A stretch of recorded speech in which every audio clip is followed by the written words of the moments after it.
we became a 1% for the planet business, which means 1% of our gross annual revenue goes to environmental causes or conservancies.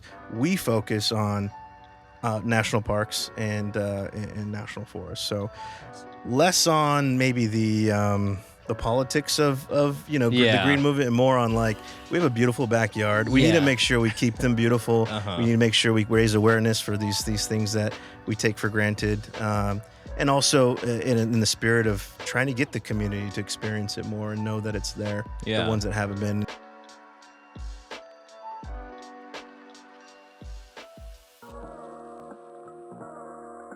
Welcome back to another episode of Central Valley Podcast. I'm your host, Micah Dialey, a filmmaker, photographer, and a dude passionate about his community. This podcast focuses on the talented individuals that make up the Central Valley of California, as well as people who are passionate about what they do. The Central Valley has gotten a bad rep, and we're here to change that. If you enjoy what we're doing, we kindly ask that you download each episode, subscribe to our YouTube, and leave a rating and review on whatever podcast app you're using.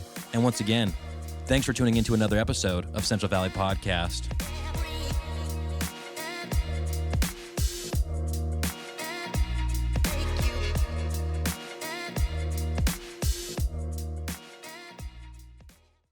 Shout out Duffy, shout out Micah. This is it. Central Valley Podcast. Hey, big shout out Central Valley Podcast. You know I had to fuck with it.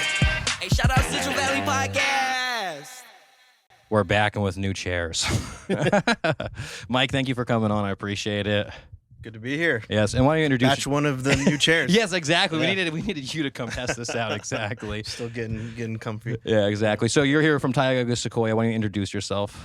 Mike Cruz, president of Tioga Sequoia Brewing Co, Fresno-based brewery that's now added a second home in Merced, downtown Merced, and excited to be on the podcast. Yeah, dude, to talk about it. Yeah, dude, I'm excited to have you guys on. And what are we going to start with drinking today? I mentioned this before. I think we start with one of our brands that I think is somewhat emulates this podcast and what it means. It's Highway 99. It's what connects all the great cities in the Central Valley, including Fresno to Merced. So might take a little longer than we'd like to get to places, but a little bumpier. Yeah, a little bumpier, especially here in Merced. But other than that, it's what connects all of us here in the Central Valley. It connects us. Yeah, we didn't say how it connects us, but it does connect us. Exactly, dude. Well, sweet, dude. Yeah, so I just thought we'd start with this. This is like one of our easiest drinking beers. This is what you guys make your micheladas with, right? A couple different beers with this, but this is. Oh, really? So wait, what else do you guys make?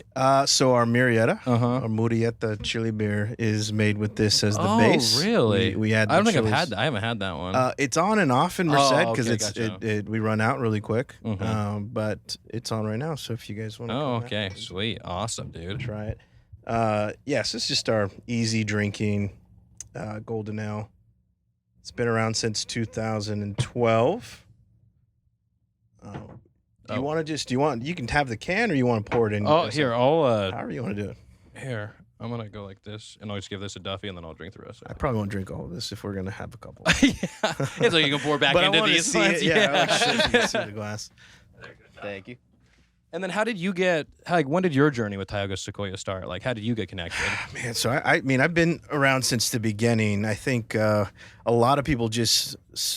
It's 50-50. If you've known me forever, then you know I started as really an intern with the brewery when it was first just a brand. And what year was that? This is 2009. Oh, okay. But most people think of me as just the owner. My title is president, but it took a little bit to get to that point. Yeah, you're like, it's not. I haven't always been the president, you guys. Yeah. So were you just like what did you start as? So the brewery was just a brand when it started in 2007. So it was about a year and a half before I jumped on. And I started as like a brand manager. Well, an intern for like a few months. And then I graduated college, Fresno State. And then I asked to, like, I want to do this. I see some potential in the craft beer market. Is still young, late 2000s, right? And I got hired on as a brand marketing manager. That was my kind of initial thing. But it was really just me, the brewmaster, and a couple production guys. And that's like before really social media took off and stuff. Like close. Like Facebook was kind of there. But... MySpace was my first thing that we created for the brewery. Really? So, that's how you old Tioga Sequoia is. You guys had a MySpace. We had a MySpace. Yes. So that's funny. Oh, hold on. I didn't press record on that, Duffy. Oh, okay. I'm just gonna do it real quick. And break. Already. So it's just like a head-on the whole Sorry, time? I was just like, I realized that. I was like, oh yeah. I hadn't said anything, so it's not going to pan to me anyways during those first pieces, but... Okay. Well, We're good. Sorry. I was just like thinking that in my head. I thought this was the Micah show. Yeah. But we just got this multi-camera edit thing that like makes it a lot more interesting to watch it. But so you started out with the MySpace. You're in the marketing department, right? Well, I started as marketing, sales, marketing manager, brand manager. But again, it was just me doing pretty much that whole side of the business, and then our brewmaster and a couple production guys to start for the first like year and a half, 2 years. Mm-hmm. So, but we've had like a really memorable journey since I've started. I've had so much fun learning, getting into not only the science of beer, but the culture of beer, the beer geekiness of beer, and that happened in the early 2010s. Yeah, because I feel like before like 2000s, like you're saying, you guys started at 2007-ish, but like from like 2007 to like 2012, 13, I feel like craft beer became a thing, right? So do you know anything like about the history of that? Yeah. So, I mean, a lot of it had to do with just the right time. Millennials started getting into drinking, right? That was a big time for millennials of age. And there was this like local kind of anti-established like thing that craft beer had going for itself in the 2000s. Yeah. And people were like, I don't want to drink big beer. I want something with flavor. I want something to support. I want to meet the person that makes the beer for me. That was a big deal in that time frame. And I think that's really what blew up craft beer as it is today. And then it cycled into this like uber beer geek thing where you're starting to really almost hate on things that aren't like super, specific malt or barrel aging or just like light lagers that I think craft brewers are starting to make really well now. Well, I feel like they were gone for a while. It was just like when IPAs came around, I was like, man, can we get like, I enjoy IPAs, but yes. Well, I always tell people like you can only have like I can only have like 1 or 2 IPAs. I don't want to be drinking IPAs all night. You know what I mean? And that was the season where like they got extreme, like 12%. Yeah, just ripping the enamel off your teeth, like triple. Yeah, IPA. hopped up, and that was a big thing. And I think we played into that space a little bit during that time. Well, of course, everyone was kind of. But it was an extreme time. Mm-hmm. I think where we are now is a little bit more broad market. It's a little more accepting to everyone drinking beer. We're starting to make good lagers again the last handful of years, and people are accepting them. Yeah. Right? Where during the IPA time, that's all I wanted. Like rip my face off, the most alcohol. Yeah. I don't want to taste my tongue after this, right? So, How hoppy can we get exactly. this? Make it taste like a pine tree real quick. And there's still people that enjoy Yeah. But it's just less. It's a little bit more broad of flavor profile that's accepted. Yeah, and so that kind of is what started it, was just people kind of wanting to know the brew makers and try to. Yes, I wanted a connection to and that's a very millennial thing. I think Gen Z, one, they have a whole different type of flavor palette that they like. They like things sweet with flavor, less aggressive, less bitter. But they also don't care as much about. They don't need to know that it's local. They don't need to. Some of them do, but I mean, in general, it's more about like, what do you stand for, or is it good? Is it something, is it healthy? Is it, those types of things. Those are the things that we're seeing now. Some of the trends that's going on now. And that's why I think. How low cal can we go is like, is what it is sometimes now. We say better for you because it's still beer. There's still alcohol. So it's just better than a 10% IPA. So that's funny. But so things are changing in a good way. I think there's new drinkers, and then there's still a lot of old drinkers that just want IPAs. But it's a good mix these days. I feel like so. That's cool. And then so how did the brewery start? Like who's the founder and stuff? So there's a family that has a lot of different investments that started the brand, and it was really just it wasn't anything. They had this idea that there's no one distributing and making craft beer at the time, and putting it in package and selling it to supermarkets and other bars. There was just brew pubs. If you guys are familiar with what that is. And so what's the difference between a brew pub and a brew pub is probably a restaurant that makes their own beer, but they're more of a restaurant than a brewery. So like small batch brewery. There's still small, and then I think there was some really good brew pubs, but no one was really saying, all right, I want a brand that I can package, represent this area, and go to market with it so people can drink it in their favorite bar, at their home, taking it to, outdoors on their that's the big thing with your guys' beer. I always see a lot of people like taking it places. And we also, the intent of really owning our backyard and our community. So those were like the pillars that this was started, but it was really nothing tangible. So when I say we were a brand, we didn't have our actual brewery. We worked with a brew pub to create the brands and the recipes initially, and we took those recipes to bigger breweries at the time that were packaging, because there was really none. We were even before Dust Bowl. So there was really no one doing that in the Valley until we started doing it in 2007. And around the time I jumped on, we were like, okay, how do we grow this thing? We need to pick a location. We need to do this.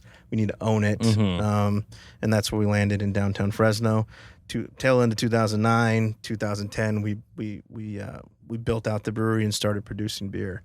And it's all she wrote from there. Yeah. So, I mean, there's been a lot of history. Our beer garden has been a big part of our brand. And the beer garden somewhere else, right? It's across the alley from where we make beer, but it's not.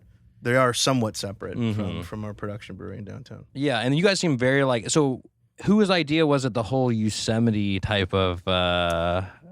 Everything. I'm not everything, but a lot of it. So a lot of that came and really got fleshed out when I jumped on, because it was an identity, it was a direction, but we didn't own it like we do now. Yeah. Right. We started expanding upon those brands. We became a 1% for the planet business, which means 1% of our gross annual revenue goes to environmental causes or conservancies. We focus on national parks and national forests. So less on maybe the politics of the green movement, and more on like, we have a beautiful backyard. We need to make sure we keep them beautiful. We need to make sure we raise awareness for these things that we take for granted. And also in the spirit of trying to get the community to experience it more and know that it's there. The ones that haven't been.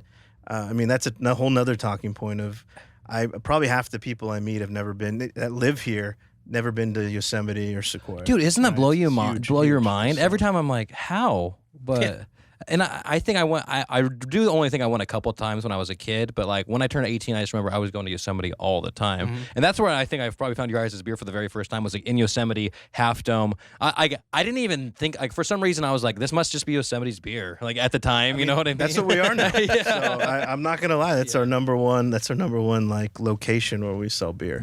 Outside of our tap room. So, and people just know, they own it, right? I mean, I'm getting literally posts at least every other week of people summiting Half Dome, and they're like celebrating with a Half Dome on the mountain, or they're going to Curry Village and they're having it on draft there afterwards. And it's really, it's really amazing to see. A funny story, actually. So our main logo, which is this right here, it's representative of the Forest Service. So it's their like national park kind of national forest symbol or shield. I should say. When we first started, that's all. Everyone, that's all they thought we like. They thought we were Forest Service people. Like if I had a logo on my car, or if I was wearing a shirt, they're like, "Yeah, you're like, oh, you were the Forest Service." Like, so what do you do, or what's your job like?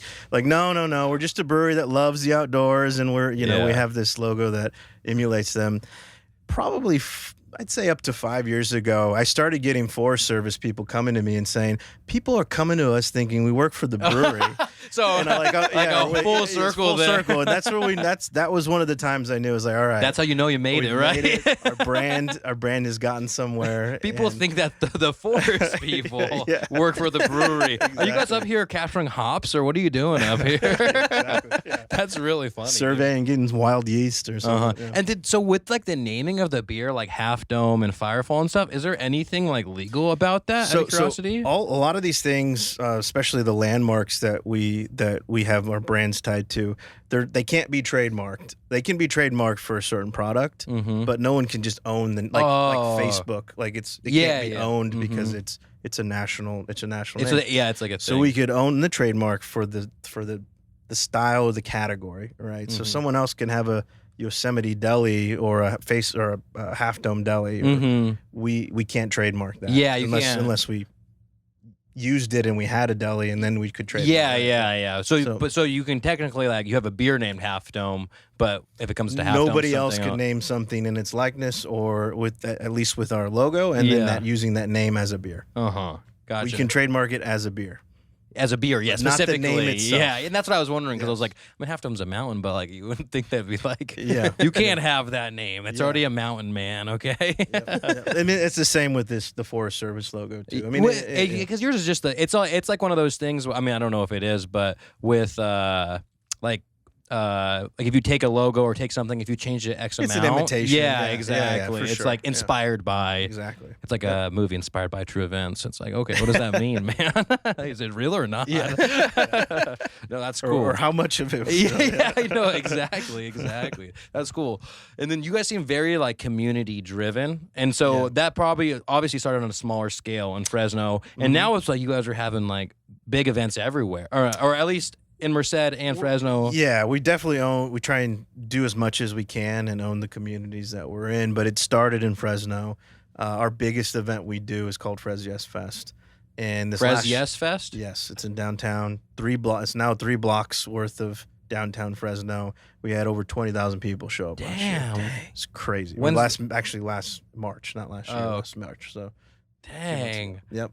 And then, so are all the other breweries there too? Then, because there's a whole bunch of breweries. There's a couple breweries in downtown. It's been off and on. Breweries have fluctuated in and out, but there are a couple. The event is we started it as an anniversary party, opening our beer garden in downtown. So it started as just in our lot. Oh, really? That's like, and then it moved to the street, and then it moved to a block, then 2 blocks, then 3. The next year it's probably 4 blocks because we ran out of room. And what stuff do you have going on there, like for people to do? So it celebrates all of the great things that surround our community. It's more than just downtown at this point. Food trucks, there's about 30 to 40 different valley-based food trucks, up to 100 vendors from local makers to, we try not to just bring in someone that's selling, cell service or something. Yeah, right? Yeah. They make something cool, or they have some type like of handcrafted type stuff. Yeah, and live music throughout the whole day. We typically have different programming with like this. More recently, we've created this thing called like a Michi Village, where we have a bunch of different michelada makers that pair our beer with their mix. We had that's cool. 5 of them this last one. So you had like a whole section of whole section that's it's called I forget what it was called. We had one year where you had to go different places within the festival. With this one, they were all together. That's pretty cool. We had different DJ setups. This last Frez Yes, we had a live mural being painted of some Fresno iconic stuff. Wow. And there was a local band specific stage that was right in front of it. So it was like correlated with local. Right? Yeah. Dang. But it's an all-day festival. It's free. I mean, it's something that we hope to aspire to do here in Merced as well. And it's just everyone comes out, and it's like it's a good time. All of the different businesses that surround the event or within the event get tremendous exposure. It's the busiest day of the year for them, and there's a lot of those types of things that, when we look back at the end of the day and we had to deal with 20,000 people and we're just, we had basically a 24-hour day, it's like, but we hear these like success stories and people happy and people that come to this event that's never been to downtown or found a business that they wouldn't have seen or heard of if they didn't come to this event. It means a lot. It means a lot to because it's like, you're putting on the event, but by putting it on, you got to benefit all these other people in the community and all these other businesses. I always tell my employees, like, this is a big deal. Like, it's a lot of work, and I know everyone stresses out over it, and it's a lot, a lot of sweat, a lot of energy, but it's like, what other business in town does something like this? Like, we got to be proud of what we're able to do and that continue to do and grow. And so that started something. The first year it started as just anniversary party. Anniversary party, yeah. So we partner with a gentleman named Mike Oz. He started Fresno Street Eats. He's starting to do something called 209 Street Eats. He's helping program our food trucks here. Oh, at cool. the tap room. But he has this radio show called Osmosis, and it was like they lined in the same day. So we're like, let's just throw a party. Let's see if people show up. And it was, we had about 1,000 people the first time. It was crazy. So we're like, okay, we can get people downtown. Like, what else can we do? And that was what inspired us to build the beer garden. Now, we actually didn't have a retail space when we first started, just production. Oh, it was just like the brewery just itself. The brewery. Like I would occasionally open up on a weekend tap room or anything for sampling and to sell beer to go, but we didn't have what we have now. Why we have it was because of that event. That's cool. Nice. Yeah. So that's how it ended up opening up on. So your beer garden is your beer garden the main one then, where like you go and you have drinks and stuff like that? Okay, and so then the brewery it started as a little like roll up door. We had grain and packaging that we stored in that warehouse. It wasn't really used for a beer garden. It was just like, oh well, let's try it out.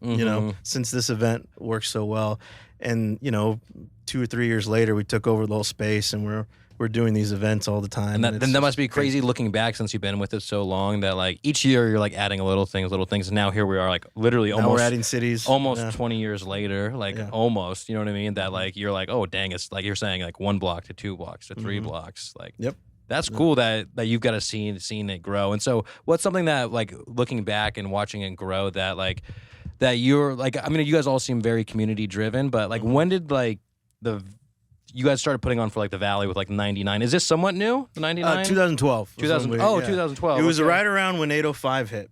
Oh, so okay. Probably the same time because we were. You guys have a 209 beer or no? We don't have a 209. We don't have a 559 beer either. Oh, yeah. That would be first, huh? You're like, yeah, we don't have a 559 where we're from, dude.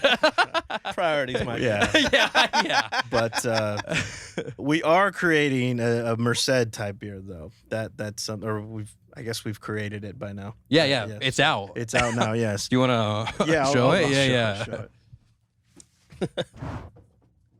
And then we can kind of talk about your guys' move to Merced and stuff. Yeah. So we this. Here, let's go. It'll zoom in. Yeah. So what is this? So this is called Main Street IPA. It's actually a split from a beer that we've created in Fresno for Fulton Street.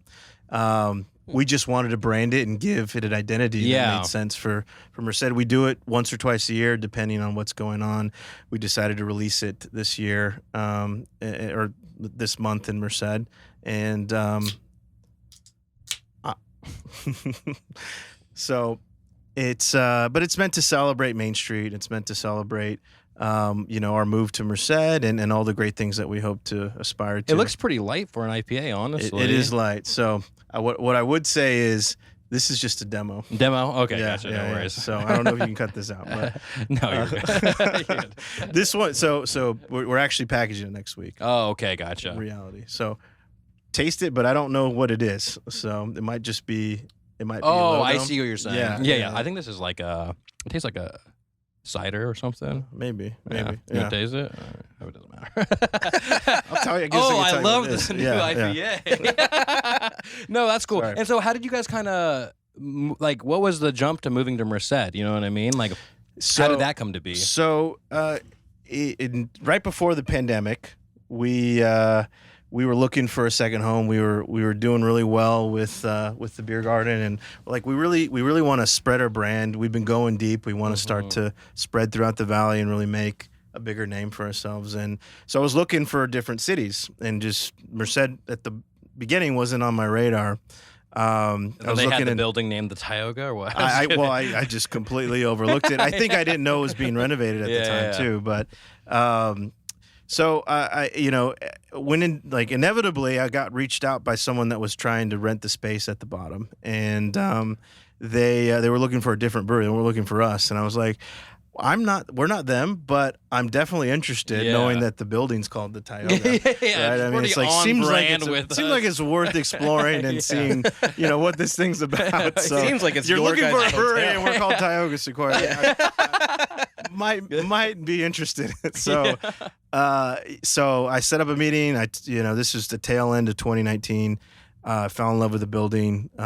We started working on a letter of intent to make sure that we were going to move forward with it. We announced in February during the State of the City of here 2020? of 2020. Man. And then timing, 3 weeks later, pandemic hit, and it was just like, okay, well, we still want to do it, but we need to we just need to reassess and see what the timing is, build out, and all that stuff. So it took about a year of a pause. Yeah. Until we got back to settling on a lease agreement and then getting a timeline, and then at that point things just got super expensive, and we started changing some of the layout, and we went back and forth. But it took, needless to say, it took about 3 years. And did you get to try any of the other ones? Yeah. Or you tried good. the Yeah.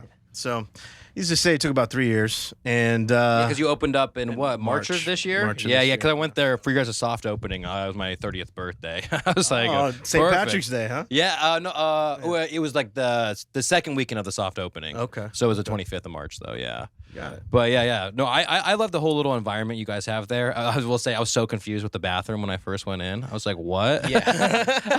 Still, people are still confused. So. I saw a girl washing her hands, and I was like, whoa, hold on a second. Everyone thinks they walked in the wrong one. I know. So we're hoping that eventually people will learn the space and they'll figure it out. No, I mean, it took me once of going there to realize what was going on. But it was meant to save space. No, for sure. It's not that it's a small building, but we wanted to maximize the amount of space we had, and it. I mean, it's a modern thing, but it's not uncommon. Yeah. No, not by any means at all. No. But it was just like when I went in there, I was like, what is it? I was like, there's a girl in here. I was like, am I in the right room? It was like, did I somehow? No you're urinals good. either, and I'm like, oh no. That's really funny. Yeah, it always is. You get so many double takes. Yeah, for sure. That Typically like, from what? guys. And then how many beers do you guys have on tap? Or how many beers do you guys have? So obviously varies. We've probably made over 350 beers in our career of making beers.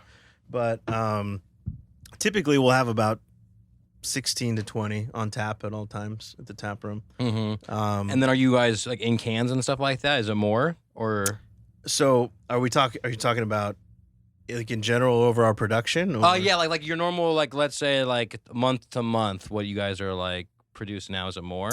Producing is it's like 65% cans, maybe 70%. Oh, cans, really? For distribution. Yeah, exactly. And then you're now supermarkets and then is Yosemite your number one? Yosemite is about 5 to 10% of our overall volume goes to Yosemite. Wow. Dang. Mm-hmm. And then you guys do stuff with the park sometimes too, right? Yeah, we have this thing called Facelift that we've been doing for about 6 years. With Ken Yeager. Ken Yeager. Yeah, dude. Ken had him on before. Yeah, Ken came on the podcast, dude. Yeah, great guy. I love Ken. So many stories too. Man, yeah, I'm sure he told you the famous one. The plane crashing one. Yeah. That's why I had him on the podcast, man. Because I went to the climbing museum he opened up in Mariposa, and me and my wife were just. It's actually funny because I'm like an ambassador for Royal Robbins. You know Royal Robbins? Yeah. So that brand, they reached out to me like a while ago, and like they basically give me free products, and I take pictures and stuff. I haven't really done it in a long time, but they're still sending me free clothes, so it's dope. But I was up there shooting something at Bryceburg, and then my wife was like, "Let's go check this out." And then I didn't even know like who Ken was or anything, and I was just telling him the story. I was like, "Yeah, dude, I love the story about Merced Lake and everything." And he was like, "This is the airplane's door." I was like, "Really?" And I was like, "That's really cool." And he was like, "Yeah, I was there. I got a bale of marijuana." I was like, "Oh my god, really?" And then he came on the podcast. Like, he said he hiked for like 20 hours to get it. I was like, "What?" Yeah, hiked after climbing. Yeah, to get up there. Yeah, I think he's even on he's on a Netflix too. He's on Valley Uprising. Valley Uprising. Yeah, that documentary is great too. Yep. And so, did Ken know? How did Ken get involved with you guys? So I met Ken through getting introduced to Facelift, but funny stories. I heard about the event for a handful of years, but it was sponsored by New Belgium actually. Oh, before really? we got involved. And one of the local reps called me in 2017 and was like, "Hey, our budget's kind of cut back, and we can't fully sponsor it this year. And you guys are perfect. I know you probably would love to do it." It was like, sign me up. Yeah, that's perfect. I'm there. Right? Yeah. So first year was just me. I showed up. I was able to get some kegs donated. I helped them pour and get everything situated, and that's where they make a lot of their money back. In the nightly events, they sell beer. Mm-hmm. And Oh, a lot of beer. okay. So that was the main donation, and then that's where I got to meet Ken, and I got to meet a lot of the people there, and I loved the event. I was there for not the whole time. I think I was there for 3 days that year, and the next year it came around. I was just asking. I was like, "Hey, so what's going on? Like, I'd love to do it again." This podcast is brought to you by Marcus Rodriguez. If you're looking to buy or sell your home in this competitive market and you're not too sure where to start, look no further than Merced's preferred realtor, Marcus Rodriguez. He'll make sure the process goes as easy as possible, and you can reach him at 209-554-1715. Once again, that's 209-554-1715. You can visit his website, www.myagentmarcus.com, or email him, info@myagentmarcus.com. Thanks again, Marcus. This podcast is brought to you by Be Junk Free Merced. Everyone has stuff that is taking up space, but not everybody has the time or equipment to do something about it. And that's where Scott Livesay comes in. If you have junk overtaking your garage, yard, that spare room, or even a storage unit, give Be Junk Free Merced a call at 209-233-1519. Once again, it's 209-233-1519. He'll give you an estimate, and the best part about Be Junk Free Merced is that he will clean up the mess for you. So you just point, and he'll clean it up for you. He's not going to drop off a trailer and make you do the work. He's going to make sure that he does the work for you guys. So go ahead and give Scott Livesay a call at 209-233-1519. Thanks again, Be Junk Free. This podcast is brought to you by Thore. No, not the God of Thunder, the dude who does tattoos in Merced. Now, if you're in the Central Valley area and you're looking to get a tattoo, look no further than this dude right here. He's a versatile artist that specializes in black and gray realism. He's located in Merced at the Merced Tattoo and Piercing Company. And if you'd like to make an appointment with him, the best thing you can do is follow him on Instagram. That's @_THOREEEEE. That's @_Thore with 5 E's. You click the link in the bio, and that is exactly how you make the appointment. So thank you again, Thor, and please go check him out. They ended up not being able to sponsor it at all, and we came in and said, "Hey, we'll do it." And that's all she wrote. Since that's all she. 2018. Well, So, I mean, you guys, like you're saying, like you're perfect for it. There's no other beer that would be. I mean, it up makes par sense for Yosemite specifically. I do see that, but it's one of those things where I'm happy that we're there. I'm happy with the experiences we've had. Mm-hmm. We eventually got to create a beer for the event. Yeah, because that's what he was saying. That Ken always wanted to do. Yeah, he was like, it was the cool. breweries are too big to do it for him, and so Yeah. we're a lot smaller than New Belgium. Yeah, so you could do some collaboration type beers. Yeah, and yeah, So yeah. every year, do you guys do a facelift? We beer? have been since 2019. We've been doing a beer for them every year. So this year it's going to be an IPA. I'm trying to think where we're at right now. Yeah, it's going to be an IPA. We're collaborating with Pure Project. Is it in September? It normally is. It's in the middle of September. Okay, or yeah. the third weekend in September. Because last year was my first year ever going to it, but because I had Ken on the podcast, and I was like, oh, I have to go now. It was funny because then I get there and I'm like, I see Ken. Obviously, he's like a madman, busy doing stuff, and I was like, hey, Ken, and he was like, looked at me like I knew he maybe didn't remember. Yeah. I knew he knew that, like he knew me, but he didn't know where from. He was like, and I was like, from the podcast you did, and he was just like, oh yeah, what's your name again? And I was just like, I was like, Micah, and it was really funny because during the podcast, I talked to this dude for like an hour and a half, and at the very end of it, I was, for some reason, instead of saying Ken, I was like, thanks, Glenn. He was just like, I mean, it's Ken, and then he ended it like when we were ending the podcast, he was like, it was great meeting you, Michael, and I was just like, oh, touche, Ken. Yeah, exactly. That's cool. And then, so what is your guys' idea for, or any plans for like Merced community and stuff like that? So, I mean, this is our 4th month. Yeah, I know you're so real fresh. And so my team that runs Merced, they're all from here. So I'm admittedly, I'm not from here, but I support everything that's going on here. I've started to learn more about the community. I love what I've been seeing. I'm really excited to get to know it more. But little things that we're starting to get involved with, this event called Wolfstock.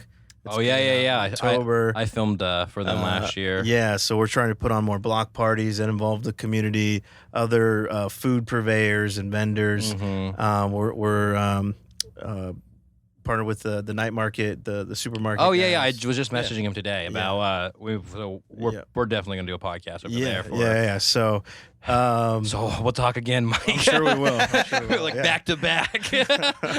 But we've noticed some people and organizations doing some fun things in the community, so we're leeching onto those. That's what I do, man. How do we? Well, when I say leech, I mean like, hey, how do we help make it better? Yeah. How can we support you? You know, we want to help you. That's your way to there. get into it. You know what I mean? That's the same thing with me with the podcast. Is it's like the podcast is pretty small. It's like me and Duffy in reality of things. You know, some people think it's this whole team of people. Yeah, exactly. Exactly. And so that's what I like to do is like, okay, like I have videography skills, and so how can I use those to benefit people? Or I have a platform, so how can I use to like promote things and stuff like that? So I like to like the night market, and you guys are doing something cool, and I'm like, okay, that seems really cool. It seems really fun, and I would love to be a part of it. So that's why I always reach out to people. It's like, how can we be a part of it? You know what I mean? Too. And Eli, who puts that thing on, is super excited, super in love with the community. He's most of what he does, he doesn't try to make money off of it. He just wants to support. Dude, he's helped out the community more than a lot of people. Yeah, dude. so it's we're really like, cool. well, how, we'd love to partner with you. If you guys do something here, we can support you, help market, share some of the costs. Like we just want, we want to be where you guys are and help you guys out and keep doing what you're doing. So easily jumped on, and we're doing this thing on the 19th. Yeah. And I like that it's a night market. It's a good move. mini night market. Yes. Yeah, mini it's night. called a mini market at night. Yes. But I feel like it's a lot bigger than mini sometimes, though. They are, but I think the block that we're taking. Are you doing just half the block again? Or No, we're doing the whole block. Okay, but cool. He's gotten up to over 100 vendors now for his dude. stuff. So, that's why that's what I'm saying. You say mini, I'm like, all the markets I've been to are massive, man. They're definitely super, right? Yeah. They're supermarket, man. Is the daytime ones called supermarket? Or it's just called the supermarket, right? So I asked him about that because he has like strangers and night market, supermarket. He's got a lot of different and things. then Pretty Good Burgers also involved. He's also got a barbershop. Yeah. So and they're opening up another thing as well. Mm-hmm. Yeah. And that's what I'm like. They're so active. I reached out to him about coming on the podcast. He's like, super busy now, but definitely want to. Yeah, but I was like, all right. I was like, well, we can we'll have a mini version of it at the supermarket, and then next season we can really talk to him and sit down.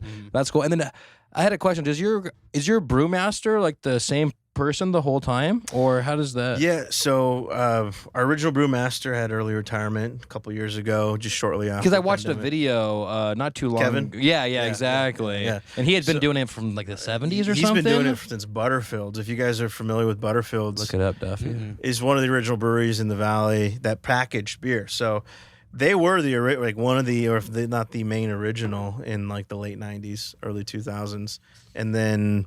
And that was a beer in the valley?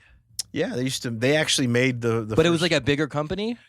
Or was it? They ended up downscaling to what is now known as Sequoia Brewing Company. Which is not. We did work with them in the beginning. Oh, okay. That's who was brewing the stuff? That's who helped create the recipes with this. But Butterfields, yeah, they had their beer, their main beer was called Fresno Bridalveil. Too? Are they still around? They're out of business now, I think. Oh, they're not. Okay, gotcha. Yeah. They're not. But they're one of they're maybe the only, if not definitely the first. They had like 3 gold medals at JBF. Oh, and that's for beer like taste and stuff. Yep. For Bridalveil, which is one of which was their flagship. I think that's it right there. If you click on the photo, it'll say what the actual. No, the one with the label right here. Yeah. It's called Bridalveil Amber Ale. Yeah. Yep. Gold medal winner in like 99 or something. And so that's where the original brewmaster came from. And that was how, like, when was Butterfield going 99, 98, like late. So they 90s, were like early way 2000s. ahead of their time in the sense of like brewery age. Brew pub. They were brew pub that when they won these medals, they were like, well, we've got the stuff, so let's invest in a $4 million brewery and see what we can do. And unfortunately, it only lasted a few years. They got a little over their skis. But he learned about you guys when he was brewing your beer, or no? No. So when we contracted with Sequoia to create these recipes, he was still working there as the brewmaster. And when we decided to basically become our brewery, he said, "Hey, I'd like to do this to get back to what I did with Butterfields, because I know you guys have the ability. I like what you're doing, and like I want to put my name in that." That's cool. And so did he like make a lot of your distinct beers? Oh, he's made Half Dome. Initially, he made I mean, they've all evolved. Over the years. They've gotten stuff. Modern ingredients, and they've shaped to. What beer do you think has changed the most? Out of curiosity, from like the original recipe. Man. So Half Dome's changed the most. That's the beer I'll probably open next. Yeah.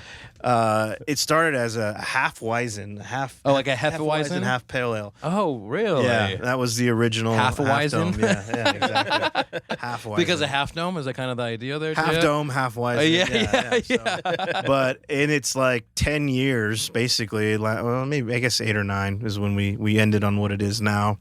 It was probably 6 or 7 different recipes, all wheat based. So all somewhat similar-ish. But it just different yeasts, some with citrus. Was it always peach? Because it's peach. No. Peach is what it is and what it will be forever, because it's been the most successful for us. It's now created this bigger thing where now we're doing strawberry. Yeah. So you gave me that 6-pack. It was really good, because sometimes when like someone gives you something with strawberry, I'm like imagining it's gonna be super sweet, or like a Jolly Rancher. Yeah, exactly. Or like exactly, like a cider or something like that. And when I taste it, I was like, oh, it's like a hint of strawberry. Yeah. It's not. It's more. But refreshing. Is it still peach in there too, or is it? No. It's you separate. Replace it with strawberry. Oh. So okay. We've created this like brand family with Half Dome. It's now like, so you can like do subcategories. Fruit forward wheat beer Have you done anything else besides strawberry? We've done that wasn't called Half Dome, but still using some of the recipe to do we've done play with watermelon,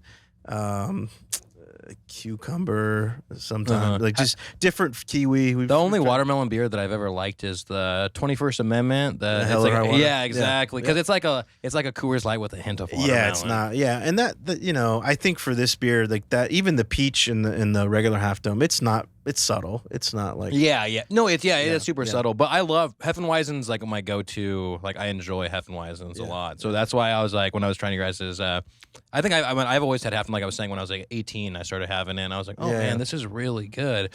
But it's so funny. Like I had no idea that they were. I was like, this is. I guess Yosemite has a brewery somewhere. Or I just assumed it was like Mariposa brewing or on top of Half Dome or El Capitan. Yeah, exactly. Yeah.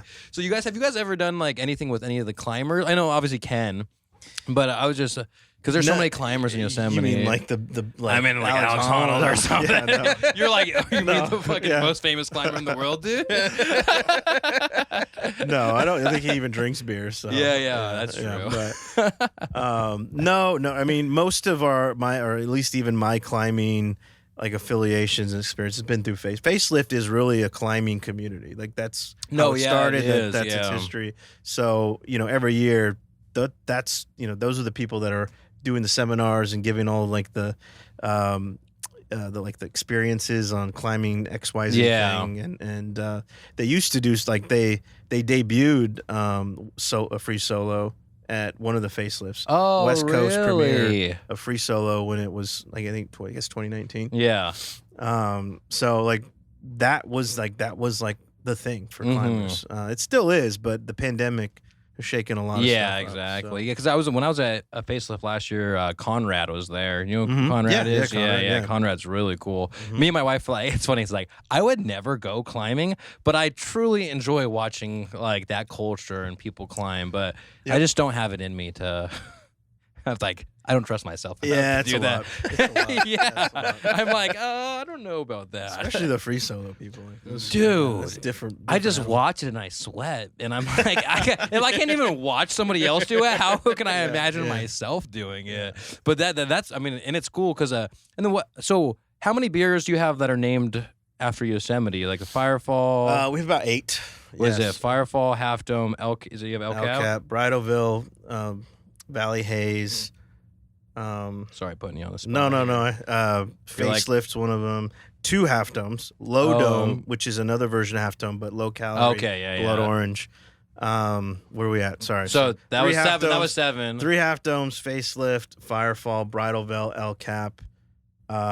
Shoot, I said 8, but it might be 7. No, I think you, because I was counting 7. I think you just didn't say one of the. You. Yeah, you only said 2 half domes on the first one. Yeah. Three- So well, so I think 3. It's 3 with low dome. Low dome and then the strawberry and then.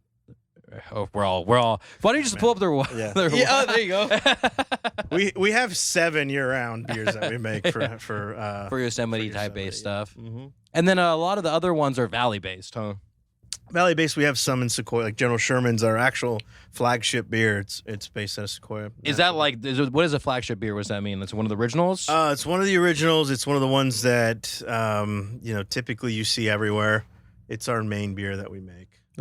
Yeah, our website's down. It Okay, went yeah, down. I was literally I know. Sorry. I was So you just have to. Well, actually, it's not down. No, it's you just click on it? uncertified. You have Yeah. to go past the advanced certification. Yeah. advanced stuff. Oh, I see. Yeah.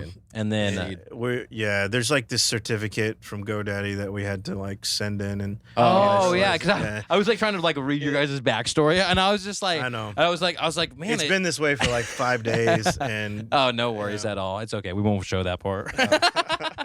Oh, it's not letting me in. No, yeah, I had to go on Safari earlier, but it's okay. I was like going through link to link to link, and I was like, I'm gonna get there. Okay, I'm gonna watch these videos. I'm gonna blow through this. I trust these guys. Yeah. What if you Yeah. came on and you're like, Yeah. do not click our site, man. You don't want to know. No. Oh, there you go. Yeah, just go to photos. Yeah, there just we like go. a picture or something. There you go. Yeah. You can also go to Untapped. Yeah, on top Oh, of there we go. that's like the yeah. the app that like I remember when breweries like were for like IPAs and stuff were first going out. It was like you Yeah. can go there, click the beer you've had, and then Yep. keep a log It's the- record, right? Oh yeah, it's the way you keep score, for sure. That's cool, dude. Yep. And then you guys, a lot of stuff's like in house. Like weren't you saying like you're graphic design artists and stuff like that? Yeah, I mean, over time, in I believe 2019, we hired our graphic artist who we have now, and she's made life amazingly easy to Mhm. not easy, but just better. Yeah, if we're you not have something contracting new. out, or I'm not trying to do stuff on my own. So were you doing a lot of stuff like? I would say getting through things. Yeah, Yeah. yeah. So I have a little bit of a photography background. I know. Oh, really? I know my way around Photoshop. And, Oh, A okay. little bit of AI, but Well, man, the new AI is. Yeah. Have you seen the new AI for Photoshop? no, I'm Oh, not. Yeah, you're so not that's doing it more anymore. design. Yeah, Okay, no, I'm but more Photoshop. the new but- AI for Photoshop is crazy. Like, let's say it was like it was a photo. You could literally I could literally circle like it was like a photo of a field, right? I could Yeah, circle something and be like, put a cottage here, and it would put a cottage there that looks identical to and it Wow. gives you different options and everything. That's cool. Yeah, or bring up my California. Yeah. I sent it to you in your text messages. I learned Photoshop when it wasn't a suite. when it was was like you download it like into no, your it was like Photoshop 3 or 4 or something like that. oh How long ago was this? it was a while ago. Oh, okay. Yeah, go there. So I made this funny logo recently for our. Okay, it's my wife. My wife gets mad that I don't give her credit for stuff. Okay. That right there, the cow. The cow. Yeah, so you know the California flag with the grizzly bear and stuff. yeah. But I made that, or we made that one with the Central Valley podcast with the cow, because Go. that's way Yeah. more valley based. Oh, You know? yeah, totally. yeah. Yeah. So we're working on getting merch for that, but That's cool. I've been working on merch for a long time, and people are Yeah. like, "Hey, where can we buy these almond allergies and asthma shirts?" And I'm like, "Oh yeah, they're coming. They've been coming for a year, you guys." If you make it full screen, you can really tell where it's pixelated. Yeah. It was showing our messages. I was like, I'm just gonna blow it up. We're gonna hide what we say. It's like, where's the podcast? Where's the podcast? Yeah. It's like you told me you sent me the audio last night, man. Man, you just Yeah. need one of those those cow pies that you see like Oh at yeah, the field when they yeah, grow exactly grass on the bottom half grass. of it. Yeah, that's cool, dude. Cool. Well, open up, or would you want to open up one of the other beers you brought? We can if you want to get into that. Yeah, I'm down. I okay. want to learn a little bit about it. Yeah, I mean, I just don't know. I don't know that much about that, like that style of beer and stuff. You know what I mean? I'll get a little bit into it. It's been one of my favorite styles. So Yeah, you put it right in the middle. Yeah. Yeah. I would just need one of those glasses. If you Oh. don't mind. Yeah. So, little background about this. Yeah. This is alembic. It's goose. It's made by Dre Fontaine out of So Brussels. I'm going to stop you there. What is that? What is the first word that you said to me? A lambic or Yeah, goose? lambic, So yeah. It's a style of beer that's made primarily in and around Brussels region. I forget what it's called, like the Potten region, something like that. But it's one of those things like, you can only call it lambic if it's from that region. Oh, so kind of like Even tequila? though you Kind of like tequila? kind of like tequila, kind of like Bordeaux or, Okay, Champagne, gotcha. right? So now there's definitely American inspirations of this, and I brought one today that we've done. We only did one version at one point, but this is one of my favorite beers that I eventually led up to in my beer geekism, like let's say starting in the early 2000s. That's cool though, because you kind of see like the progression of beer. Yeah. Like through your like not only do you work like in the industry, but like you're saying like you gotta like Yeah, I mean, I've really fell in love with what I did, right? So, and in order to do that, you got to really dive in and just get, learn everything you can and experience all different types and styles from all different areas. And this is one of the ones that excited me the most. I've actually been to Brussels. I've been to this brewery. I've met the original blender. He actually passed away a year ago. But great beer. This one is it's a 2012. So lambic is something that can age like wine, typically up to 20 years. Does it get higher percentage of alcohol? No. You know, I so just the was oxidation curious. changes the flavor, but there's wild yeast and mixed culture yeast that's in this, so it changes over time. Right? Okay. Different flavors change with the different age and oxidation. That's why most of them are usually corked to allow that to happen. Yeah. So it might pop. We'll see. I have a significant amount of 2012 vintages because that's the year I was married. And Did you so, get it in 2012, or do you go? Most of them I did not get in 2012. I've just okay. collected that year as I've. And then where do they sell like this type of stuff? This one might be available not this year, but in probably higher end like beer markets, or sometimes you can pull one at like a Whole Foods, and there's not one. Or like Bevmo would have something, or no? Not really Bevmo. But there's bottle shops that you'd have to travel for that you could get this. For me, though, a lot of the stuff I acquired was through trading. Freaking, you're trading beer over here, man. It's a whole underground market. Yeah, the black market of beer. If you were to get this in Brussels, there we go. Oh, we got it. Just hits Duffy in the eye. Like when it was released, you're talking maybe $10 American. Oh, you can give me your cup, Duffy. Oh, yeah. But when it's vintage and when it's something that's like this old, if I was to try and get it now, it's probably like a $60, $80 bottle. Oh, okay. Wow. This little bottle right here, yeah, being over 10 years old. And if you ever see videos of this guy pouring his beer, I'm actually doing it wrong. He pours it like this, and he just constant pours to leave the yeast that settles at the bottom. And it's like, who'll even spill it over glasses just to get an even flow of beer? I might have mixed some yeast in it, but I don't know. I love the dregs anyway. Yeah. So Hey, I'll use cheers, it. man. Yeah, Thank cheers, you. I yeah. appreciate you bringing this. Cheers, Duffy. yeah. So probably the rarest beer you'll ever drink on the podcast. So I'm excited. Oh, that's interesting. Yeah. I think it is some phenols there, but it's a lambic, which means a lot of it, and it's an oak age too. So what they traditionally do with goose is it's a blend of 3 years of oak aged. So it's 1 year old lambic, 2 year old lambic, and 3 year old lambic that's aged in oak that they blend together. Oh, to really? Get this. Yeah. So. And what does that do if you're like taking It's the different years? age. So things age differently in oak, just like they would with bourbon or wine or whatever. And they blend it. So most lambic goose blend, makers are blenders for the most part. So they blend to taste. And the only way you can get a better control on those flavors and the best experience is by blending different years. Right. So. Oh, okay. Yeah. So even every vintage is going to be different. So there's some vintages that are more popular than others. It kind of. I mean, I don't know if this is. But like, this guy, this guy's probably the most popular. Of this type of style. Of this type of style. Yeah. As far as blending, being a blender. So do prices go up now that he passed away? I mean, out of curiosity. Probably on the stuff that happened when he was, still the main blender. Yeah. I don't actually. I'm not in that game anymore, so I don't know. I think you're kind of in that game, man. Yeah. As far as like trading and just values, So what do you trade then? Like, you know what I mean? If you're trading, like, you have other type of like rare. Back in the day, like you could get stuff here that people in like Europe want that they can't get there, and so you're like, hey, I got this, you got that I want. We'll mail each other and trust each other that we're going to send it. And what's something over here then? Like there's other things that are kind of similar to this? There's a few breweries that used to trade for stuff either on the East Coast or even internationally. Sante Darius, based out of Capitola, is one of them, the closest one to us. This place in Vermont called Hill Farmstead, they still trade for some pretty good stuff.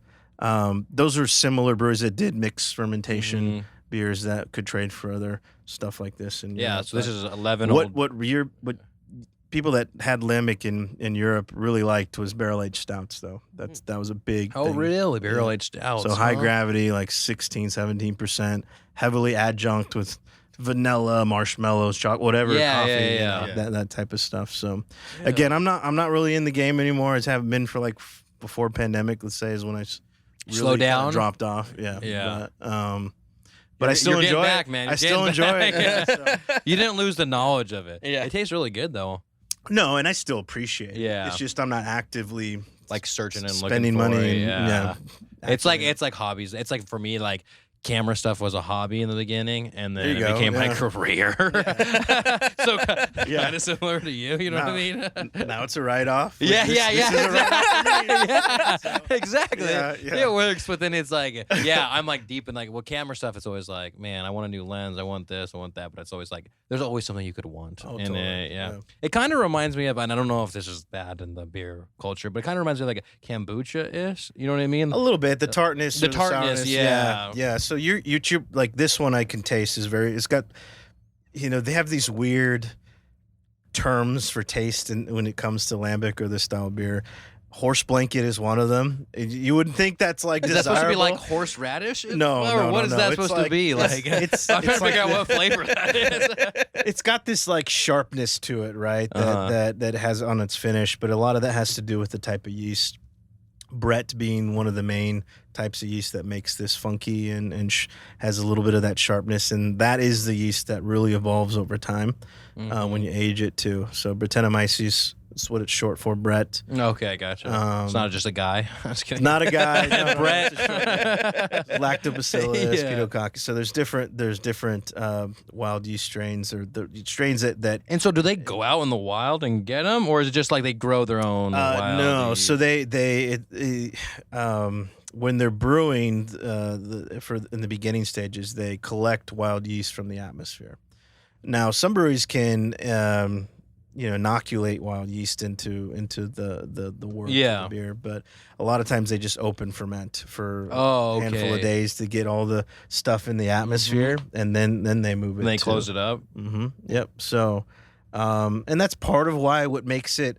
You can only get lambic in Brussels because you only get the wild yeast that makes it special in that area and that. Yeah. So, but I mean, again, to most people, this is like, I don't know why this is so crazy, but it's a developed palate. I've learned to really love this, and it's just something you don't get in most beers that you know. No, it's for sure a very unique flavor. Unique. Yeah, that's why I was like, I mean, the first treat it like wine or something. Yeah, no, exactly. Like the first sip of it, I was like, oh, and then the second sip, it's like one of those things where the more you just sip, and you're supposed to sip on this, I assume, right? Yeah, you're not chugging it. I mean, you can, but Okay, I'm just kidding. Instantly do it.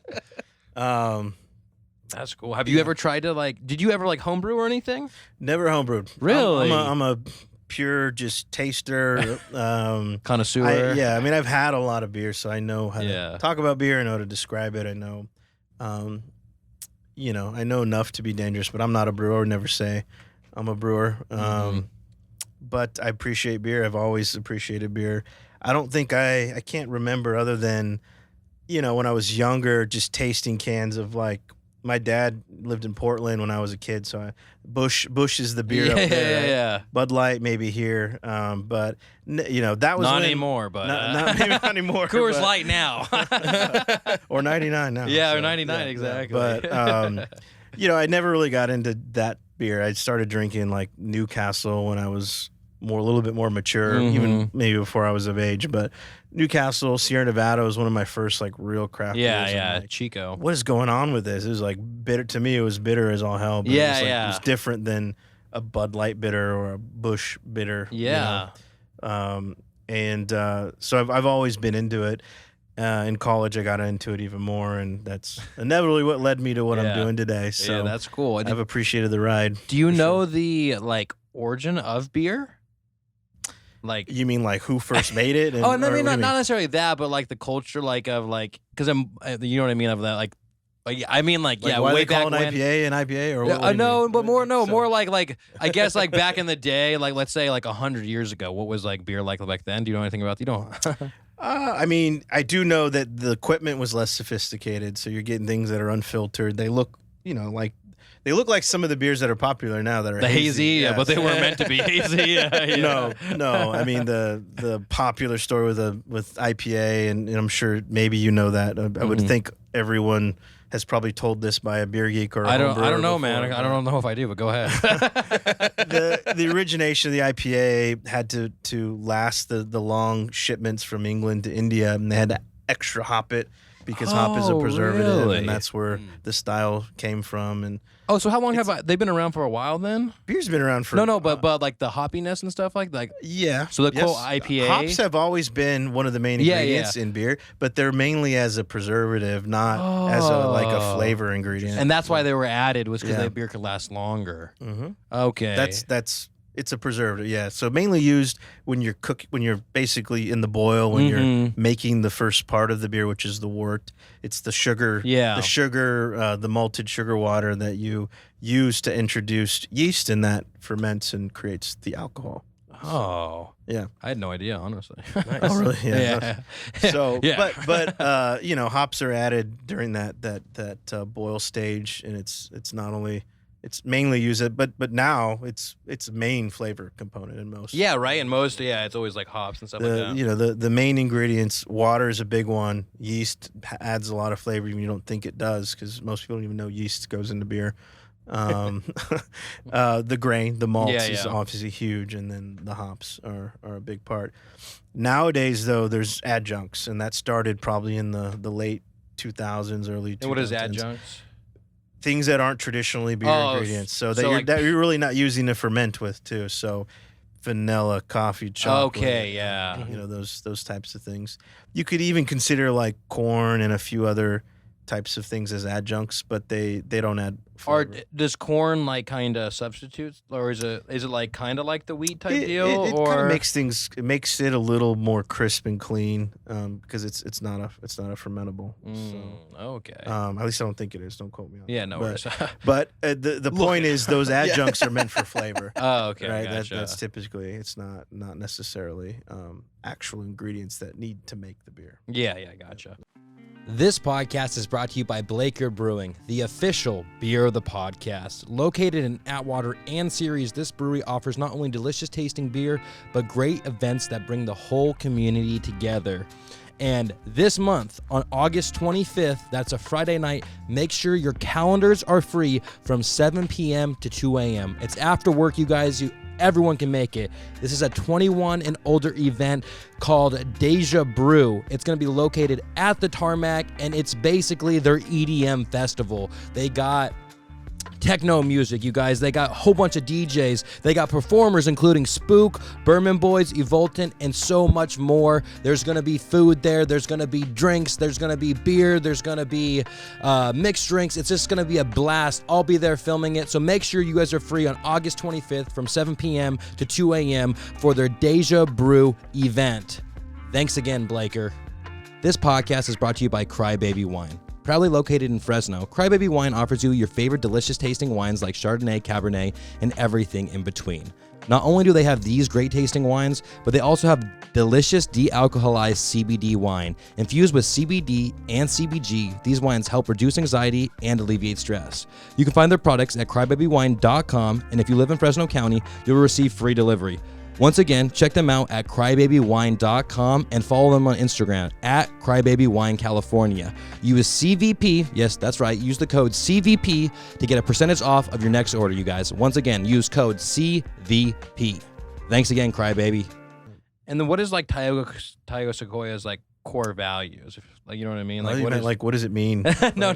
You're like, I mean, it's pretty. It's pretty obvious, yeah, right? Yeah, I mean, some people don't know, though. Yeah, well, I guess, yeah. So start with there. Yeah, and then so go. the idea, Tioga, which hopefully people know, we got that from Tioga Pass. Yeah, it's the Yosemite. Just opened theme. up, you guys. It's just opened up, yeah.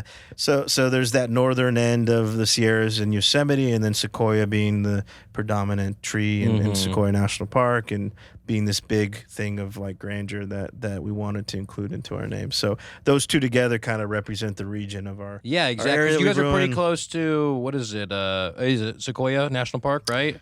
I mean, we're right in the middle of both. Right, yeah, right, Really, yeah. about an hour and a half away. Yeah, because we're 2 hours from Yosemite, but it's like 3.5 to go to Sequoia National Park. Yeah, for you. Yeah, for me. It's Merced. Yeah. Mm-hmm. Yeah. Yep. And so what'd you ask again? The core values, Our or like, core you know values. what I mean? Like, Yeah. So we talk about when I talk about Tioga, we have like really two main pillars. One is very obvious, our outdoors, preserving our backyard within the parks and our national forests, and we support organizations that help maintain them, raise awareness, stewardship, programs and things within those areas. It's a big part of it. Our initial slogan was Save the Sierra, right? Maintain it, and keep it for future generations. What we've been able to build as a brewery as we've aged, and we've built this like culture hub in downtown Fresno, very community focused. Like, beer needs to be experienced within a community and within like a social setting, and we try and do our best to make those experiences memorable and lasting, and our flavors and our ideas and our brands and the things that we program within our spaces, like, they're meant to have good experiences. So you remember, I drank that beer when I had this, when I listened to this song, or I had this fun, experience with a friend, or was that a block party? First beer I ever drank, whatever it is, yeah. right? Like, so that is a big part of what we've really tried to lean into as we've become a brand and a known. Yeah, because I feel like your clothing identity. and a lot of that stuff it's like a brand, like you're saying. It is a brand. Not that more than it's obviously the brewery is part of the brand, but what did that kind of start at a certain point when you guys started, like, because you said it's kind of started as a brand though, right? It started as an identity, yes, but it was more of those were symbols, right? We weren't active in the community. It was just, I know it. I've seen Half Dome, and there's a beer there. Right? Yeah. But we didn't have a home until we built that beer garden. So we started doing events to where people understood who we were. And then within that, we started to curate, okay, we love working with these guys, this sound, or these musicians, or these, right now, one of our biggest partners is Mike Cruz with Fresno Street Eats. He helps create all of the food programming that we do at the beer garden, with these themed food truck events, and this thing called TB&J, Tacos, Brews, and Jams. It's been something we've been doing for about a decade now, and it's this monthly thing that we do that's built this vibe around it. You said he's starting to help with. He's starting to help with stuff in Merced. Yeah. So again, just really leaning into the community and what culture and means to us, and how we basically are a part and the staple of the culture. We want to be that. Yeah. We want to be that thing people are proud of, whether they're going to our place. And we have a lot of people that don't drink beer that show up to our beer garden, right? But there was someone that does, and they had a great experience. And then they're like, I went to Tioga. It's more than just a brewery. It's more than just a brewery, yeah. And I think a lot of breweries are going down, or have been going down that path. I just think we do it better than most. Yeah. It's like it's the environment that Exactly. you can create. Like, yeah, there's alcohol, yeah, it's beer and stuff like that, but more than that, we want it to be known as like, hey, you can come here, have a good time. You can come here and celebrate. Yeah, always have something going on. Yeah, and we have good beer to share it with. Yeah. So yeah. That's awesome, dude. So those two things, community and, love for the outdoors. Mm-hmm. Those are the two things that really make up. And you've hiked Half Dome before? I've hiked Half Dome 3 times. 3 times. Yeah. I did it twice. Hiked Mount Whitney. We have a beer named Mount Whitney too. We just don't produce it. You did I've done Mount Whitney twice. Really? Yep. I think the highest peak I've done is Mount Dana. And that's news. Like that's at the very end of Tioga. So like you go out. Is it a 12K plus? Yeah, it's 13. I'd actually look it up because I don't like. You said Mount Dana? Yeah. Yeah. Show the pictures that he posted. Yeah, somewhere. What is it? 3,000. No, that's the elevation gain. Oh, right. Man. Yeah, you're like, wow. No. Just type in Mount Dana elevation. Oh, 13,060. Yeah. Yeah. And that was like, but it's a pretty short hike. It's like, we'll go back to All Trails. Did you start like at 10, 11 or something? Yeah. So, 5 miles? But it's only 5 miles, but it's a 3,000-foot elevation gain. And so like, and the first mile is not any elevation gain. Oh. So like literally, it was me and my friends like taking like 1 mile of like 3,000. Dude, it was just shale rock climbing up, dude. And me and my friends were like, oh, 5 miles? That's so like whatever. Yeah, and all of us had altitude sickness. So we were like, because we started here in the valley at 0 and we went straight to 10,000 and then we hiked up to 3,000. But it was like we'd take 5 steps and like be like, oh my, we need to sit down for a little bit. Yeah, exactly. It was something, man. But I love Mammoth area, like Mammoth Lakes and stuff like that. I haven't spent a lot of time. I usually go down the Kern side. I've only been through Tioga Pass a couple times. Well, because it's not necessary for us. It's like you just like when we're going in the park through 140. It's like it's a little easier when Tioga's open. Yeah, exactly. For me, it's kind of. It's a little shorter going down the 99 and back up. Yeah, but still, it's like it's more of a drive for you guys. It's an extra hour, right? And a lot of the times I spend it's when it's closing too. The pass is closing too. I've done when I did Whitney was in October. October, so it was already starting to get over there. But yeah. Dang. And so have you always been into hiking and stuff? I've always been into camping and the outdoors and, but really hiking probably last decade. Mm-hmm. Yeah, when I hit my 30s, I was like, I really need to explore the outdoors more. And, I still it's kind of our thing can. here. Yeah. So you climb like Mount Whitney. Like when was the last time you climbed Mount Whitney? Then 2 years ago. 2021. Oh, okay, yeah, like pretty real recent then. Yeah, I did Half Dome last year for the last. Okay. The last time I did it was last year. Last time I'm never doing. No. Dude, I do both of them every year if I could win the lottery to do them. I would do them every Me year. and my wife did until I can't. Half Dome we did Half Dome in 2021 and I decided to take it upon myself to record the whole entire thing. So I set up so I set up my camera to walk 20 yards and then walk back and get it, but I was cramping out. So we had someone similar to your position record one of our first hikes to have. It's actually online too. Oh, cool! Yeah, I'll check it out later.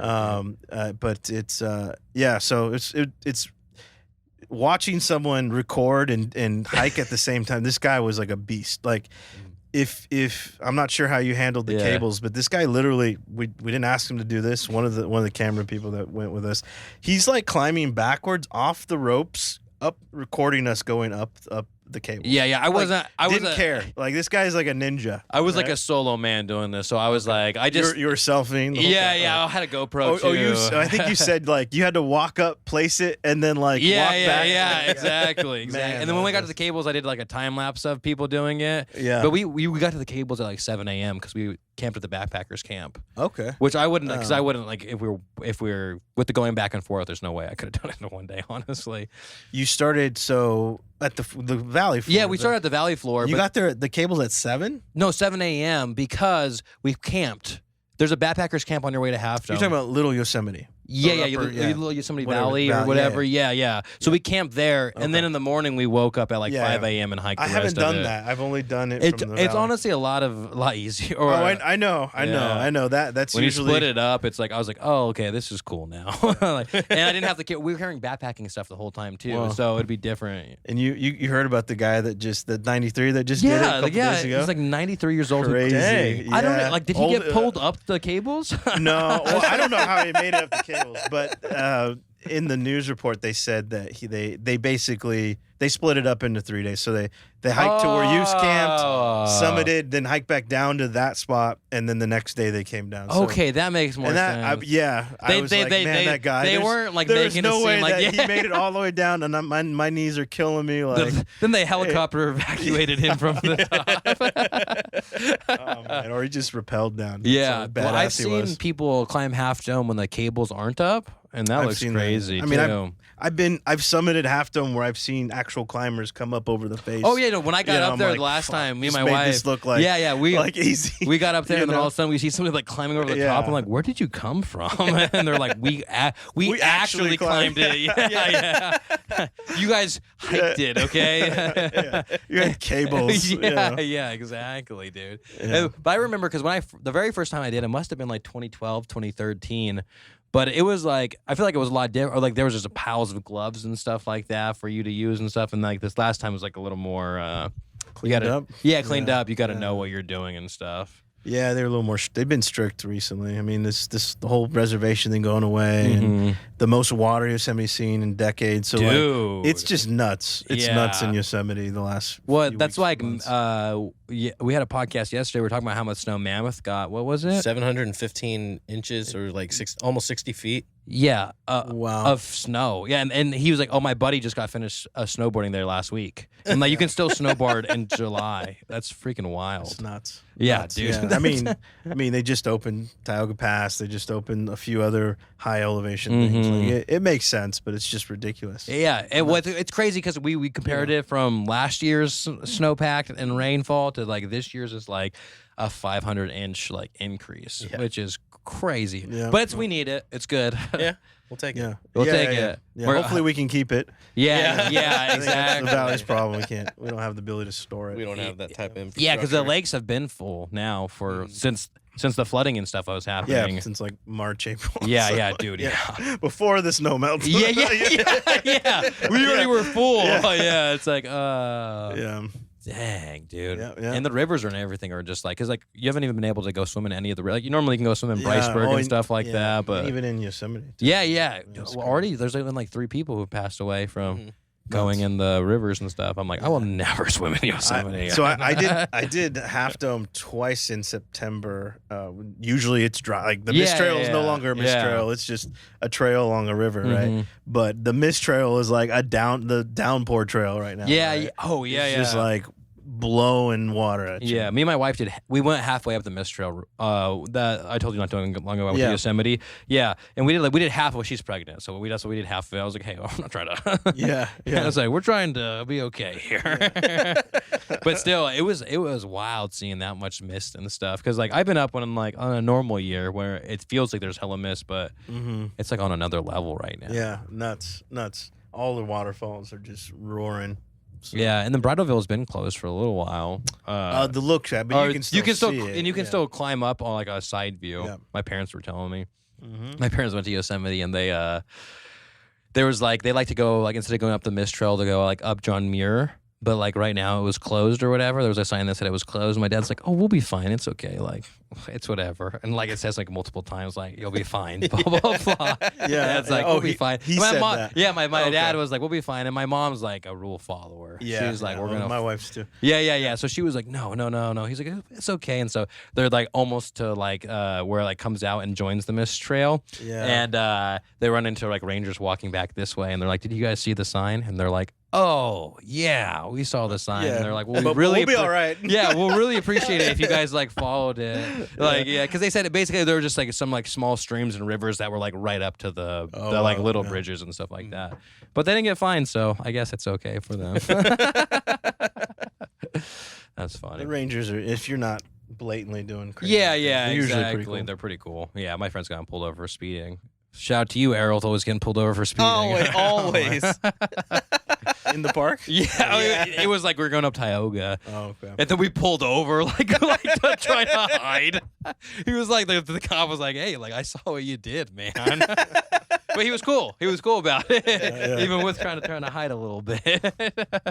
That's funny. But honestly, this is like growing. Like the flavor of this is really growing on me. Yeah. Like the first couple sips, it's kind of like your palate's getting Polarizing, used to it. Yeah, but There's a little more if you want some, but Yeah. We'll pour a little here, and then I'll go. Duffy, I don't know if you want some. I feel like it's higher percentage, even if they He's still say working on it. Not. It's this like usually around. Mike, 5 it to is. I'm just 6. kidding. I was kidding. I can't. What this? You're not supposed to choke it. I know. 6%. 6%. He said I could. There's Duffy's. Duffy will get most of the dregs. He'll get the flavor. Nice. There's the flavor. There's yeah. a flavor. We're They the call Flavor they, Town. They call them bugs. Yeast Bugs? Bugs. Yeah. There you go. I had some questions written out, but we were just flowing so well that I was like, oh, whatever. It's usually how it goes. Yeah, exactly. Oh, what else do I got here? You know, I could elaborate on Yeah. maybe some of this stuff, but I don't. I mean, What else you have? Maybe. I mean, I think we did cover a lot of it, but I guess I'm trying to think. I guess so. So before the like breweries, like local breweries came around, was it just kind of like a monopoly with like Coors Light, Bud Light?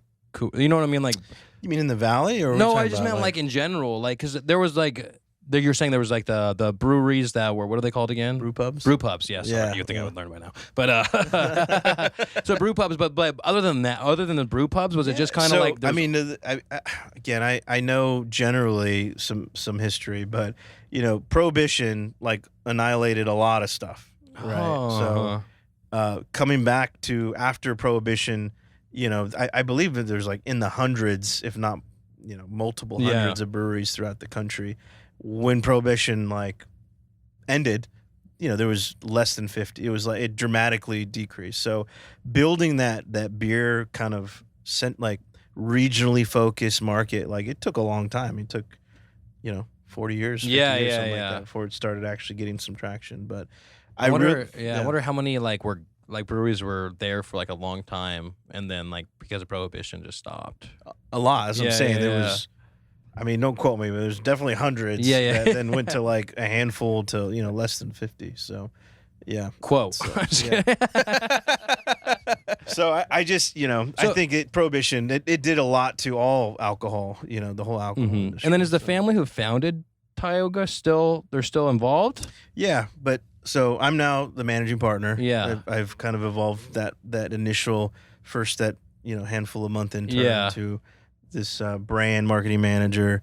2014, I want to say, was when I got the president title position. Yeah. So almost 10 years for the title of president. Yep. So, but they're not as active as most. You know, so like you're kind of like you're the one that's like pushing it and growing it and stuff. All of it, but it's not my money. Everything else, I do everything else. Yeah.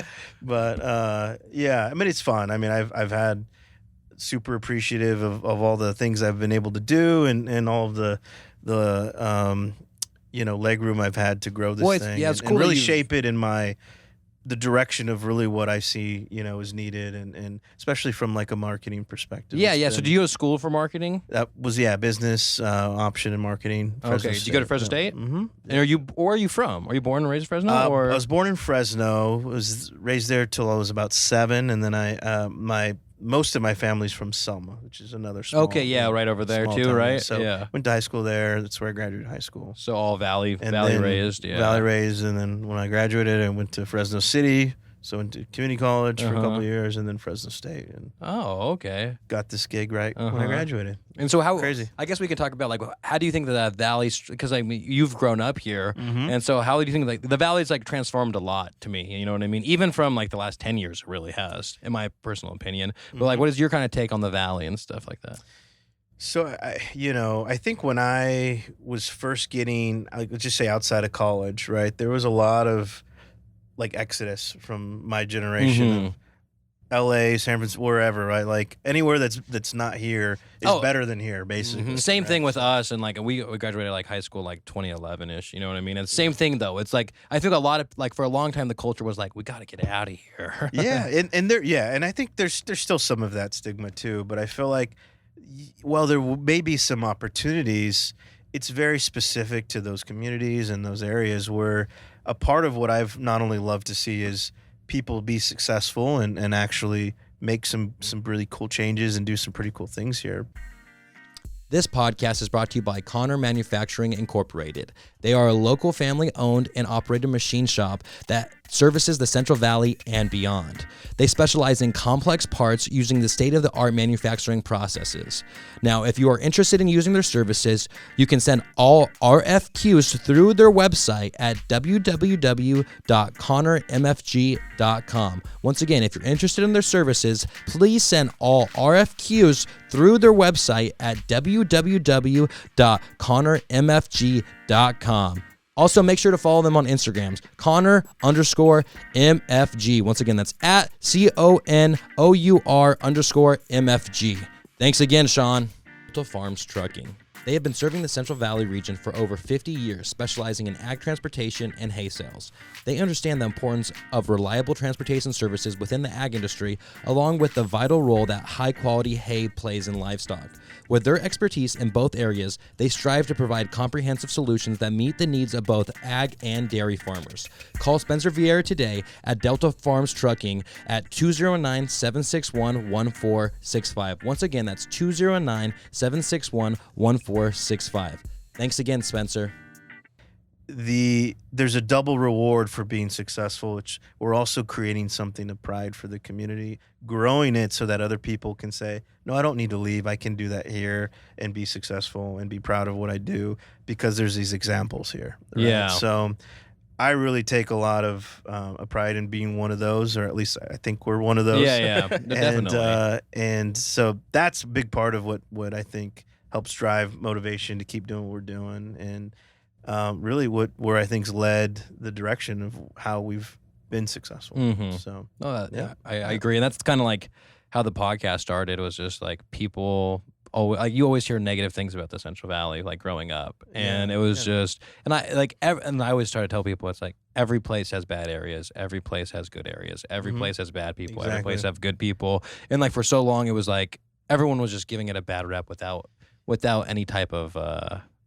None of the positive, all the negative. Yeah, you got to own both, really. I think that's what makes it special. You own the freeway, you own the the smells and the So, but then you also own the good stuff. Yeah, too, exactly. right? And that's what I wanted to show people is like, dude, I get it. I get the bad. Like, trust me. But that's all you heard for so long. And it's like, so let's talk about the good. And that's why just by having these type of conversations with people, getting to know people who are actively doing stuff within the community, it's like there's people out there doing stuff and being active about it. And I want to be able to highlight those people and talk to them and like why they're doing what they're doing. You know what I mean? I respect it. That's what caught my attention. That's why I'm here. Yeah, exactly. I'm glad we got to connect, dude. Yeah. I know it's been longer than I think you reached out to us a while ago. But I reached out to you when I was in the house in my room. You know what I mean? So like, well, so I get. I think and not to put an excuse on it, but I was like, when we get to Merced and we start being active, yeah, no, exactly. That's when I'm going to make the effort to make it happen. So and you did, to your credit as well. You know what I mean? Because you hit me up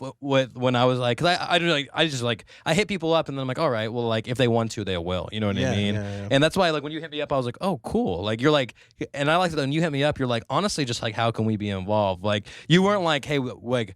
Put me on the podcast. You're like, we just want to be involved with you. So like, we like what you're doing. How can we be involved? And I was like, I do videography if you want to. To that fact, like I do that with a lot of people that I see doing great things that are positive. I mean, you not only are doing great things, but you're like a sounding board for those great things. Yeah, which is what I admire about what you're doing here. I know the struggle is real between a two-man show here, right? Yeah. You guys are serious. You're doing, and I think some of your, you're funny, creative. You really get into the guests, what they're about and make it. Yeah, I try to get like as much as I want to learn about their business and that stuff. It's like I also like to learn about the person itself because a lot of times people are so used to talking about. Yeah, this is my company. I do this, I do that. But it's kind of like, okay, but like, who are you as a person? You know what I mean? No, yeah. So speaking, what do you like to do besides your beer stuff? What do you like to do, Mike? I mean, I can't. That's all I do, man. No. I mean, I can't deny. I was probably more active in that. So that I would say this. When I mentioned earlier, the last maybe decade or so, I've been more into like outdoors and hiking, which maybe before that was mostly beer. It's traveling. I do love to travel. been, in the beginning, it was mostly to visit other breweries in different communities or different countries and stuff like that. That's a big deal for me. Hiking right now has been the main thing, and then also learning about, trying to get more into active businesses that are doing great things too. Like we were good about bringing in talent and showcasing that in our locations, but I think we're at a stage now where we're wanting to pair with things that are even outside of that scope and different parts of the valley and how we can grow and be successful where you are too. How can we come there in your community and make something happen? So traveling, learning about that, I think now is a different focus. Yeah. I love the outdoors. I love hiking. I love backpacking. I love backpacking too. Backpacking is my shit, dude. Yeah. We went to Kennedy Lakes. We did that one not too long ago, but we did Thousand Island Lakes, which is like the backside of Yosemite. Yep. And that one is beautiful. I took my dog, which I probably shouldn't have, but because it was all shale rock and I didn't put booties on him. And those paws got kind of cut. Dude, they got fucked up. And then I thought, then I was just looking at him like, I was like, did I just kill my dog? Picking him up at some points, carrying him. My dog loves the first half of hiking. Yeah. The last half, she's just, like, they done. double up on the mileage too, because we were doing it where like my buddy was maybe like, I don't know, like not a quarter mile, but like half of that in front of me, and then my other buddy was like half mile back. But my dog would go check on him, check on me, then go back down, and so our I think it was like an 8 mile hike in, he probably hiked 16 miles. And then like that day he was fine. And then the next day he's licking his paws. And then the next day I'm like, oh, well, they're red. It's like, we still have to hike back. I was like, oh my gosh. Yeah. What are your, like some of the backpacking places that you like? I stick around more like Sierra National Forest. So one of my favorite is called Devil's Bathtub. It's kind of back near at Lake Edison. It's about I think round trip, maybe 8 miles. But this area, this lake, it's called Devil's Bathtub, but it's a lake. Very, there's, I guess, gets some traffic depending on what season you're in, but it's just beautiful. And it's kind of isolated. It's in Ansel Adams Wilderness. It's one of my favorite places to go. I'd say that Twin Lakes and like Cliff Lake out there near Dinky Wilderness. Yeah, it's a good spot. I mean, again, I do focus in the Sierra National Forest area, but I do tend to just do a lot of day hikes too. Yeah, so, I mean, I've done Kaiser a handful of times, obviously Half Dome, Mount Whitney. I've done San Gorgonio. It was one of the hikes I did to prep me for my first Half Dome hike. I think that was like 12,000. Yeah. A lot more exposure to sun because it's Southern California. Yeah, exactly. I did Lost Coast Trail. Have you ever heard of Lost Coast Trail? I've heard of it. I've never done it. Oh, dude, that's definitely one that you want to do. It's in Northern California, but it's cool because you basically park at the end of it, and then you pay for a shuttle, and it takes you to the other side, and then you hike back to your car. And they say it's like 25, 30 miles, but like when you're hiking, it like always tells like it said we hiked 50 miles on our it's thing. Longer. Yeah, exactly. But it's cool. It's like the only part of California that's never been developed on the coast. So there's still bears out there. There's still like a whole bunch of wildlife, seals, elephant seals, whales and stuff. Like when we went, there was like a whole bunch of whale bones on the beach and stuff like that from like a dead whale. But it was like one of the funnest backpacking trips I've ever done. And we took our time. Like we did it in like 4 days, I think. So like plenty of time. But we did a thing where we did like, I think like 3 or 4 miles the first day. And then like the second day we did like 12 or something, where like we were like so burnt out. And at one point we're just like, because we're looking for campsites, and we're like just hiking in the middle of a river, just like we're just hiking up. We're like, let's see what's up here. Like we're just like fatigued, like not knowing what we're doing. And then they're always like, oh, like make sure you're like 10 yards away from like if there's a using the restroom or something. No. Like if there's looks like there's a campfire area, they're like, oh, put your tent like 10 yards away or whatever. And so like there was just like these people, and they're like, they were clearly there for this campsite area, but they were like 20 yards away from it. And then my buddy Errol's just like, I mean, we could just say we didn't see them. And then like it was just a prime location for a campsite. Total douches. But on the flip side of it, great location. Yeah. Exactly. It was like one of the most memorable trips that I've done though. And it was just I can't recommend that one more than anything. Yeah, I've I ever haven't really done. been to that part of the coast. So. Yeah, dude. Honestly, NorCal is like one of those things. I just went camping last weekend in Redwood State Park up in Humboldt County. Okay. And it was cool because literally it looked like a 1-lane road, but there was just giant sequoia trees literally everywhere. Or maybe the redwoods. I've driven it once, coming back from like the Oregon. Yeah, border, yeah. But I've never like Oh, hiked or camped. you got to explore out there, man. Like Trinity Alps Wilderness is another one I've been backpacking. So I have a lot of friends that live in Oregon and Washington, and so what we do is we meet halfway in that area. Yeah, so sometimes, but my friend who lives in Washington, obviously, he hits the butt end of the.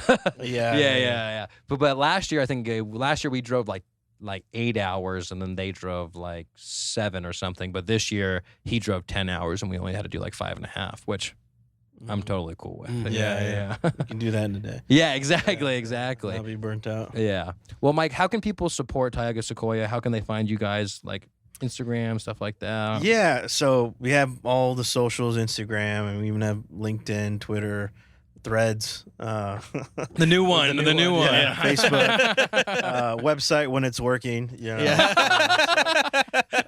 But I think, some of the best places to experience us are in our tap rooms.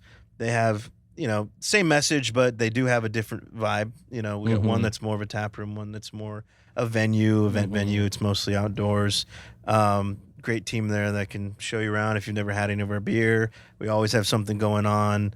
In Fresno, and we're starting to do it. In Merced, we're building to it. We're building on what works, and getting to know the community and who we can bring in. But we're also like pretty much most major retailers. You're pretty much everywhere, liquor right? stores, Yeah. and predominantly in like the Fresno, the 559. But we're growing. We're growing in the 209. I feel like I see you guys pretty regularly. We are though, here, right? in supermarkets. But I mean, that's the intent of our Merced location is we want to get involved with the community. We want people to know who we are. We want to see our brands more places and have more of those experiences. I tell a lot of the people in downtown, they're still thinking like, well, are you guys like my competition? Like what are you guys? Like, it was like, we make our own beer. That's what we focus on. We want to be a part of the community. But, eventually we're going to hopefully have people that really love our stuff, and they're going to want to experience it in your atmosphere, your restaurant, your, someone like a joystick, like your video game kind of environment. We want to be a part of the community. We're not here to like be competition or anything like that. Yeah. So we're more of a brand that we want people to learn who we are and what we're about, and then hopefully that grows and people. Dude, I have no doubt that it's going to grow into something. And then, I mean, just like being Yosemite based, being Valley based, like you're owning it. You know what I mean? And that's what I love about it too. Like you have a beer, 99 Golden Ale. You know what I mean? And like that's what I love about your guys' brewery and stuff like that. Yeah, I mean that is one thing I will say. We like to own what we're about here. Like we're not trying to be something that somewhere else. Right? We're very much owning what's here and proud of it. So, and we want people to be proud of that as well. Right? So, yeah. I think. I mean, so supporting us, there's a lot of different ways, but I think I say this a lot. I'm just happy to be here. I'm just happy to be doing what we're doing. If you can enjoy it with me. I'm just happy to be here too, man. We're both winning, right? So I like that. I'm just happy to be here. Man, I can't deny that this has been a fun ride, and we've had some great times. So. Awesome. Well, dude, thank you so much for coming on the podcast. I truly appreciate being invited, and it's been over a year, but we made it happen. We made it happen. That's all that matters, dude. Who cares about when it is? We're all just on the journey together. Yeah, drinking beer, celebrating. So, Alrighty. Shout out Duffy. Shout out Michael. This is it. Central Valley Podcast. Hey, big shout out Central Valley Podcast. You know I had to fuck with it. Hey, shout out Central Valley Podcast.